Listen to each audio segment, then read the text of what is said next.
प्रेमी था जिसका नाम था बसंदाराम। उसने विनय की, महाराज, शास्त्रों में गंगा का बहुत महत्व दिया है। लाखों लोग गंगा स्नान के लिए जाते हैं, क्या सबके पाप धुल जाते हैं? कोई तीर्थ स्नान की महिमा को ऊंचा बतलाता है तो कोई संतों की संगत को। इंसान किस पर विश्वास करे? तो श्री सतगुरुदेव महाराज जी ने प्रवचन किए कि शास्त्रों ग्रंथों में जो कुछ लिखा है अक्सर अक्सर सत्य है, ठीक लिखा। ये तीर्थ स्थान या उन पर होने वाले समागम क्या जतलाते हैं, इसकी समझ इंसान नहीं रखता और इसी बुद्धि के तर्क वितर्क में समय गंवा देता है। गंगा में स्नान करने जाओ, वो पावन है, इसलिए पावन है कि उसको प्रकट करने के लिए पहले तप किया गया, फिर शिवजी ने शीश पर धारण किया, फिर भागीरथ ने तप साधना से भूलोक में उसे सजाया। उसका जन्म तप साधना से हुआ। धरती पर आई तो भी हर स्थान पर जहाँ जहाँ वो गुजरी, गंगा नदी जहाँ जहाँ से गुजरी है, किनारे पर संत मंडलियाँ निवास करती हैं, प्रभु नाम का संकीर्तन होता है तथा संत जन इसमें स्नान करते हैं। उनके स्पर्श से जल पावन होता है। इसके बाद घाट पर तथा स्थान स्थान पर सत्संग आयोजन होता है। ये सत्संग साधु संतों की वाणियाँ तथा धर्म ग्रंथों का पाठ जो कुछ भी है, मनुष्य के मन को पावन बनाने का साधन ही बनते हैं। संतों की वाणियाँ भी हैं। पलटू तीरथ को चला, बीच में मिल गए संत, एक मुक्ति के खोजते, मिल गई मुक्ति अनंत। संत सत्पुरुषों की संगत में उनके उपदेश अनुसार जीवन बनाने से करोड़ों योग, यज्ञ, जप, दान, व्रत आदि पूर्ण हो जाते हैं। आदि व्याधि अर्थात मानसिक विष रूपी, जहर रूपी विषय वासनाओं के विकार भी भस्म हो जाते हैं। मानसिक शांति की प्राप्ति करके जीव हमेशा हमेशा के लिए सुखी बन जाता है।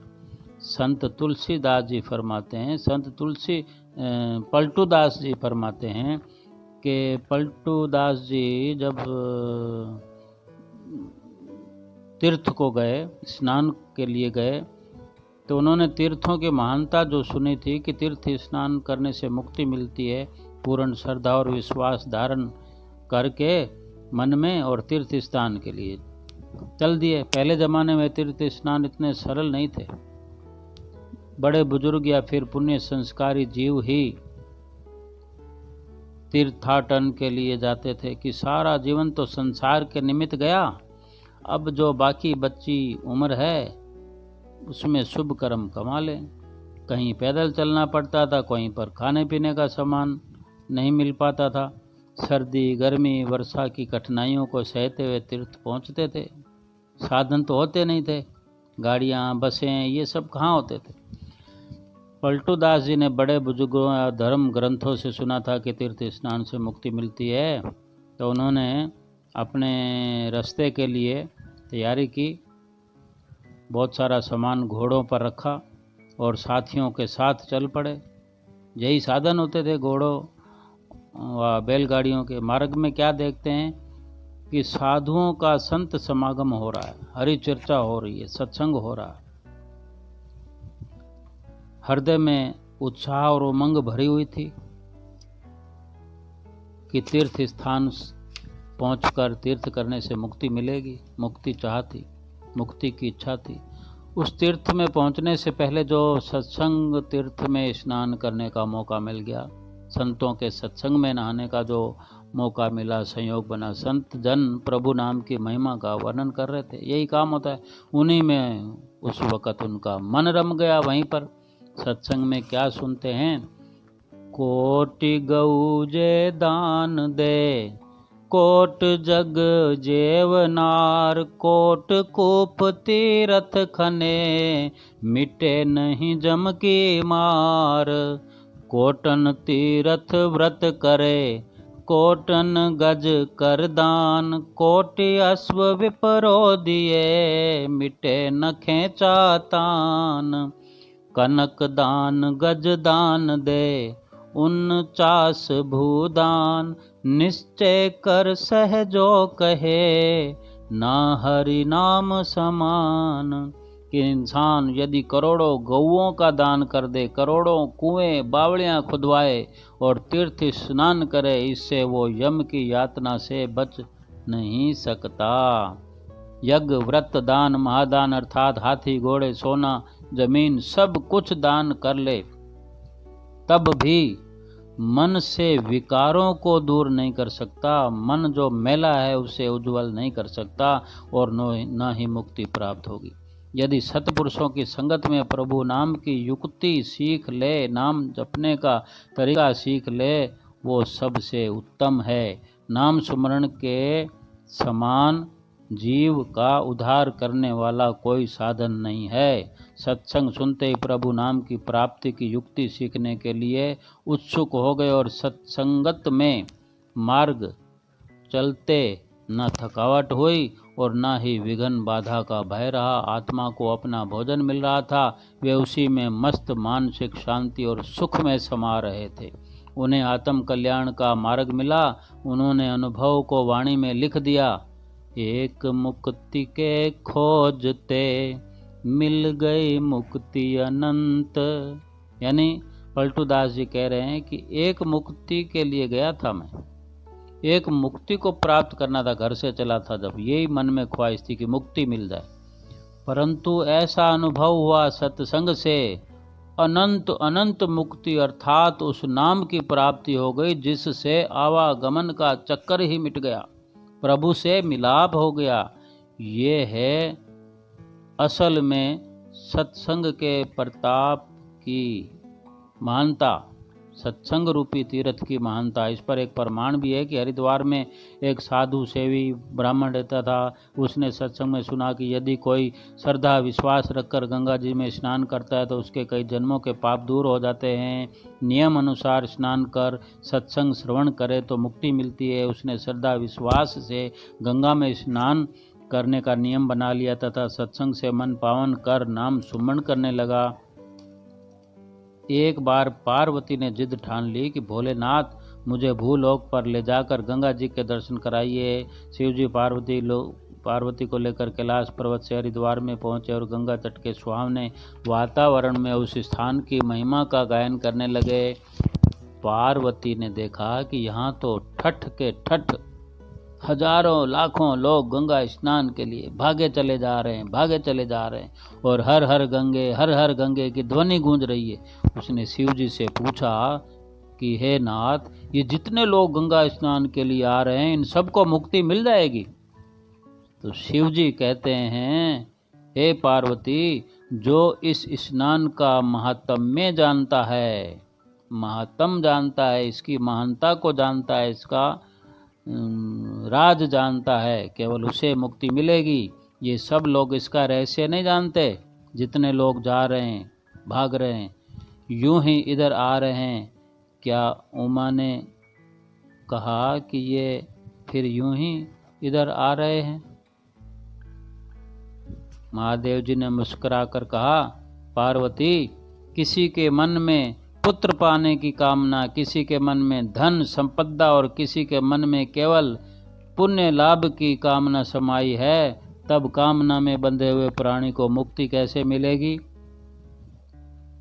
कामना से खाली होने पर ही तो मुक्ति कही जाती है। देखो, हम तुम्हें इसका सत्य प्रमाण दिखाते हैं। शिव जी पार्वती जी से कह रहे हैं। शिव जी ने कुष्ठ रोगी का रूप बना लिया और पार्वती से कहा, तुम आने जाने वालों से कहना कि कोई अपने गंगा नहाने का फल दे दो। जो गंगा नहाकर आ रहे हैं उनसे कहो कि तुम अपने गंगा का जो फल है वो दे दो, अर्पण कर दो, संकल्प करके हमें दे दो, मेरा पति अच्छा हो जाए, ठीक हो जाएगा, इसको कुष्ठ रोग है। पार्वती रास्ते में बैठ गई और यही सुंदर सी युवती बनकर तो मार्ग में बैठा देखकर वहाँ भीड़ जमा हो गई। पार्वती ने अपनी फरियाद सुनानी शुरू की। गंगा स्नान का फल दे दो, मेरा पति निरोग हो जाए। किसी ने कहा कि ये ढोंग है, किसी ने कहा कि माया चरित्र है, राम राम भजो और चलो। किसी ने योग्य डॉक्टर के पास ले जाने की सलाह दी और चल दिया। आते जाते हुए वहाँ भीड़ जमा होती और अपनी राह लेती। इस प्रकार सुबह से शाम हो गई। उसी समय एक ब्राह्मण गंगा स्नान करके लौटा। उसने भीड़ को एक ओर करते हुए पार्वती के समीप आकर कहा, देवी क्या चाहती है? पार्वती ने कहा, कोई अपने सारे गंगा स्नान के पुण्यों का फल मेरी झोली में डाल दे तो मेरा पति निरोग हो जाए। तो ब्राह्मण ने कहा, वारी भोली, संतों का संग करने वाली गंगा में एक बार नाम सुमरण करते हुए जो स्नान करता है तो उसके पुण्य फल से मुर्दा भी जीवित हो जाता है। इसके लिए सारे स्नान का फल लेकर क्या करोगी? ले, एक बार के गंगा स्नान का फल मैंने तुझको दिया। उसका ये कहना ही था कि शिव जी की काया निरोग हो गई, चंदन सा शरीर निखर आया। दोनों ब्राह्मण को दुआ देते हुए चल दिए। तब शिव जी ने पार्वती से कहा कि देखी इसकी श्रद्धा, इसे गंगा स्नान का महत्व मालूम है, अतः इसे मुक्ति जरूर मिलेगी। बिन विश्वास भक्ति नहीं, तेहि बिन द्रवहि न राम। राम कृपा बिन सपने हो, जीवन लहि बिसराम। सियावर रामचंद्र की जय। इसीलिए श्रद्धा और विश्वास के बिना इंसान भगवान को पा सकता नहीं। श्रद्धा और विश्वास ही जीव को पार उतारती है और आनंद सुख की प्राप्ति कराती है। अब तो पता चल गया कि इंसान को अपने आत्म कल्याण का साधन किस प्रकार करना चाहिए। अटूट श्रद्धा विश्वास से भक्ति पथ पर चलना चाहिए। मन के संशय भ्रम का ताना बाना ना बुनो, कोई कामना मन में न रखो, अपने लक्ष्य पर ध्यान रखो, हरि का नाम सिमरते रहो, सत्संग में गोता लगाते रहो। श्री वचनों को सुनकर श्री परमहंस दयाल जी महाराज जी के वचनों को सुनकर उस भगत बसंदा राम जिसको संशय था, दूसरे अन्य गुरुमुखों ने भी अपने भाग्यों की सराहना की कि हमें पूर्ण पुरुषों की संगत का सौभाग्य मिला। कितनी दयालुता है श्री परमहंस दयाल जी महाराज जी की, अपनी आपकी असीम दया के हम आभारी हैं। आप सहज ही आत्मधन की संपदा मुक्त हस्त लुटाते हैं।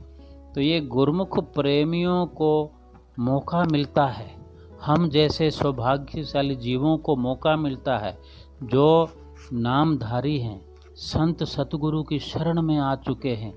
बार बार सत्संग में प्रवेश करें, बार बार नाम का स्मरण करें, 24 घंटे करें, सब कुछ भुलाकर उसी पर अपना फैसला छोड़ दें। घर के काम करें, दुनियादारी करें, रुपया कमाएं, बच्चों का लालन पालन करें। मन के अंदर केवल यही विचार रखें कि ये मन जो है, दिल जो है, ये संसारिक कामनाओं से खाली कर प्रभु के आसन, प्रभु को बिठाने के लिए उसके लिए ये आसन साफ सुथरा रखें। कहते हैं ना, दिल का हुजरा साफ कर, जाना के आने के लिए, ख्याल गैरों का हटा उसको बिठाने के लिए। सब कुछ हटाकर खाली कर दो और प्रभु को विराजमान करने के लिए सुंदर सिंहासन, अपने सुंदर सुंदर विचार मन में बसाओ और प्रभु को अपने अंदर बिठाओ।